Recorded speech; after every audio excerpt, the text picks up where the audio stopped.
देखेंगे इसमें एक को बोलते हैं क्या, चक्रीय अर्थव्यवस्था। क्या, चक्रीय अर्थव्यवस्था, सर्कुलर इकोनॉमी। ठीक, चक्रीय अर्थव्यवस्था। और एक आता है रैखिक, या इसी को बोलते हैं रेखीय अर्थव्यवस्था। रैखिक या रेखीय अर्थव्यवस्था, रैखिक या रेखीय अर्थव्यवस्था। ध्यान दीजिएगा, एक क्या चीज है, चक्रीय अर्थव्यवस्था और रैखिक अर्थव्यवस्था। चक्रीय अर्थव्यवस्था में इसमें जो मुख्य केंद्र होता है वो कच्चे माल आते हैं। इसमें 3 आर होता है। क्या होता है, 3 आर होता है। एक आर होता है जिसका मतलब होता है रिड्यूस, ठीक। और दूसरा जो है इसमें आता है रिसाइकलिंग, और तीसरा आ जाता है रीयूज, ठीक, रीयूज। तीसरा आता है रीयूज। ध्यान दीजिएगा, चक्रीय अर्थव्यवस्था, एक लग रहा है ना चक्र की तरीके से। सबका मानना और कथन भी यही है कि जो पृथ्वी पर उत्पादित संसाधन है या पृथ्वी पर हमारी प्रकृति के द्वारा जो दिए गए संसाधन दिए गए हैं, जो भी है साधन संसाधन, उनका बस इतना मात्रा में हम उसका उपभोग करें कि उसका दुरुपयोग न हो, उसका विनाश न हो, ताकि आने वाली पीढ़ियां भी उसका उपभोग करती रहें। तो चक्रीय अर्थव्यवस्था का प्रक्रम ही कुछ ऐसा है कि किसी भी साधन संसाधन का जो है उससे सेवाएं ली जा रही हैं, जो उससे वस्तुएं जो उत्पादित की जा रही हैं, बस उसको रिसाइकलिंग होनी चाहिए। पहला है रिड्यूस, उसका न्यूनतम, कम से कम। रिड्यूस का मतलब ही होता है कम से कम उसका क्या हो, उपभोग हो, कम से कम उपयोग, उसका कम से कम उपयोग किया जाए। ठीक, ये रिड्यूस करता है पहला आर। चक्रीय में 3 आर आते हैं। पहला आता है रिड्यूस, कम से कम उस संसाधनों का उपयोग किया जाए, न्यूनतम से न्यूनतम कच्चे मालों का यूज किया जाए। दूसरा आता है रिसाइकलिंग, ठीक, इसका मतलब होता है पुनः उत्पादन किया जाए। पुनः उत्पादन यानी कोई चीज अगर पहले कच्चे माल से बनाई गई, फिर अगर उससे दोबारा कुछ निर्मित हो सकता है तो फिर पुनः उससे निर्माण किया जाए, उसको फेंका ना जाए, ठीक, उसको वेस्ट न किया जाए। और रीयूज का मतलब है गुणवत्तापूर्ण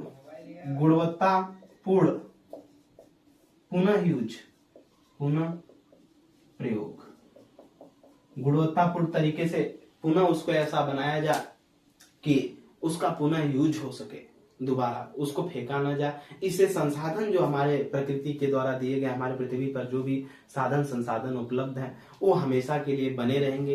ये नहीं कि कुछ भी मिल गया, जैसे पहाड़ है तो उसको तोड़कर एकदम खत्म कर दें, पेट्रोलियम मिल गया तो उसको एकदम खत्म कर दें, खदानें मिल गई तो उसको एकदम खत्म कर दें। जब इसका भारी मात्रा में यूज किया जाएगा और फिर उसके बचाव के लिए और उसका पुनः उत्पादन करने के लिए नहीं सोचा जाएगा, उसके गुणवत्तापूर्ण तरीके से फिर पुनः उत्पादन कैसे हो, ये अगर नहीं सोचा जाएगा, नदियां हैं उसको पाट करके, बांध बना करके हर तरीके से पानी का जब खात्मा कर दिया जाएगा तो फिर सूख जाएंगे, तो फिर आने वाली पीढ़ियों को हम कुछ नहीं दे पाए, अन्न रह पाएगा पृथ्वी पर। तो इन सारी चीजों को, पेड़ पौधे हैं, इनको रोकना कैसे है, उनकी अगर जितना कट रहे हैं उतनी मात्रा में उनको लगाना भी है, ठीक। इन सारी चीजों पर चक्रीय अर्थव्यवस्था में यही होता है कि जो संसाधन है, साधन है, उनको बचाए रखना, उनके दुरुपयोगी को रोकना, और ज्यादा से ज्यादा उसी कच्चे माल को जो एक बार यूज हुआ है उसको जितनी बार चाहे गुणवत्तापूर्ण तरीके से उसका प्रयोग करते हुए अन्य चीजों का क्या कर लेना, निर्माण कर लेना ही क्या है, चक्रीय अर्थव्यवस्था में आता है। यानी एक चक्र की भांति चलता है। इसमें एक चीज को जो निर्माण हुआ उसको लिखो और फेंको की तरह नहीं होना चाहिए। जैसे एक लिखो फेंको वाली पहले कलम आती थी, लिख लीजिए, खत्म हो गई शायद तो उसको फेंक दीजिए, ऐसा नहीं, फिर उसको रीयूज कर लीजिए, ठीक, रिफिल डालकर। फिर रैखिक अर्थव्यवस्था क्या आता है, ठीक इसी का विपरीत होती है। इसमें 3 शब्द होते हैं। रैखिक अर्थव्यवस्था में 3 शब्द होते हैं। इसमें देखिएगा 3 शब्द होते हैं। पहला होता है टेक, लीजिए। दूसरा होता है मेक, उसे निर्मित कीजिए, बनाइए। और तीसरा होता है वेस्ट। ठीक, चक्रीय अर्थव्यवस्था जो कच्चे मालों को बचाने के लिए काम करती है, लेकिन रैखिक अर्थव्यवस्था जो है ये नुकसान करने का काम करती है। इसका मतलब है कि एक बार संसाधन को आप ले लीजिए, उससे जो कुछ भी बनाना है मेक बनाइए, वेस्ट का मतलब फिर अगर वो खराब हो गया तो उसको झटक दीजिए, फेंक दीजिए, कहानी खत्म कर दीजिए उसकी। ठीक, तो ये टेक मेक और वेस्ट, इसका उद्देश्य है रैखिक या रेखीय इकोनॉमिक्स का। ठीक, जिसमें टेक मेक और वेस्ट ये बस एक बार यूज हुआ तो उसको खत्म, वही लिखो और फेंको वाली स्थिति है टेक मेक वेस्ट। और इसमें 3 आर आते हैं, रिड्यूस, रिसाइकलिंग और रीयूज। रिड्यूस कम से कम न्यूनतम उपभोग हो उसका, और रिसाइकलिंग पुनः उसका उत्पादन किया जाए, और रीयूज गुणवत्तापूर्ण तरीके से उसका क्या हो, उत्पादन हो। ठीक, इसको ध्यान देंगे, दोबारा उपयोग भी किया जा सके गुणवत्तापूर्ण तरीके से अगर उसका उत्पादन होगा। तो ये अर्थव्यवस्था के वर्गीकरण के स्वरूप रहे। इसको लास्ट में आप लोग लिख लीजिएगा, चक्रीय अर्थव्यवस्था, रैखिक अर्थव्यवस्था। ठीक, चक्रीय अर्थव्यवस्था जिसमें कच्चे मालों का मुख्य केंद्र होता है, जिसको पुनः यूज किया जा सके गुणवत्तापूर्ण तरीके के, इसमें 3 आर होते हैं। तीनों आर का मतलब क्या होता है हमने बताया। और रैखिक अर्थव्यवस्था में टेक मेक वेस्ट होता है, पहले वस्तुओं को लीजिए, फिर उसको कुछ जो भी निर्मित करना है बनाइए, फिर वेस्ट उसको फिर खत्म कर दीजिए, फेंक दीजिए, उससे कोई मतलब नहीं, भले संसाधन खत्म हो जाए, साधन खत्म हो जाए पृथ्वी से जो प्रकृति के द्वारा दिए गए। ठीक, तो इसको नोट कर लेंगे। तो हम लोगों ने अर्थव्यवस्था के वर्गीकरण को देखा। ठीक, इनसे भी बहुत तरीके से क्वेश्चन पूछे जा सकते हैं। भारत की अर्थव्यवस्था कैसी है, क्या है, सारी चीजों पे हमने पीछे डिस्कशन किया कि भारत की अर्थव्यवस्था मिश्रित अर्थव्यवस्था है, कैसी अर्थव्यवस्था है, विकासशील अर्थव्यवस्था है, कैसी अर्थव्यवस्था है, परस्पर निर्भर अर्थव्यवस्था है, आत्मनिर्भर नहीं है, न आश्रित है, परस्पर निर्भर अर्थव्यवस्था है। ठीक, कुछ इसके पास है, कुछ अन्य देशों के पास है, उन पे डिपेंड रहता है।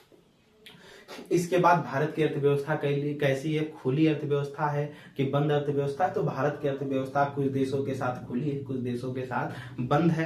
ठीक, इस प्रकार से कई जितने भी हमने अर्थव्यवस्थाओं के योजनाबद्ध तरीके से, गैर योजनाबद्ध तरीके से, कौन सी अर्थव्यवस्था है गैर योजनाबद्ध और योजनाबद्ध, तो हम लोगों ने देखा ना कि भारत की आजादी के बाद जो भी योजनाएं लॉन्च की गई, पंचवर्षीय योजना, वो योजनाबद्ध तरीके पर आधारित थी, यानी योजनाबद्ध अर्थव्यवस्था को भारत ने पहले उसको देखा था, अपनाया था।